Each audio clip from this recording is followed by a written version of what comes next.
Alright, let's take a quick look into my dance template. With this template, obviously it does not have to be a dancer. It can be any subject you want to. For this background here, it's very easy to insert your subject and make it look amazing. If I want to insert a subject, I'm just going to go to my Insert Subject Here folder, shut off my sample subject, and have an already extracted subject I want to place in there. I can drag and drop her into the template, and then position her where I think she needs to go. So something like that. And then of course I can change this to the team colors very easily. So I'm going to change this whole background color at the same time. She's more of a yellow orange, so I'm going to pick something maybe from this. And then I'm going to change this flare down here to that same color.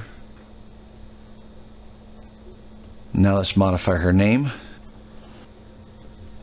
There's a full tutorial included with the instant download that'll teach you how to do all this stuff and give you lots of tips and tricks.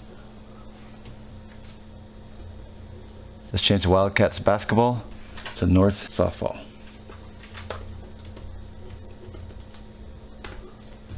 Can easily edit that text color also.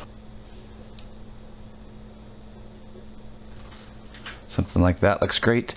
And then let's move this flare to maybe the end of our bat there. That looks pretty cool. And these numbers in the back can change to any numbers you want to, or they can be text also. It's not an actual font, these are graphics, so you just insert the letters and numbers you want. So I'm going to shut off 13, and maybe I just go N for north. And then I can scale that to whatever size I want it to be.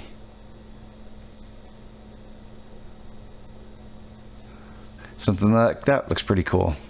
And this template has lots of different options for different sizes. There are built-in cropping guides, so this reproduces very easily for 4x6s, 5x7s, 8x10s, all the way up to 20x30 or even larger for banners without having to redesign this multiple times.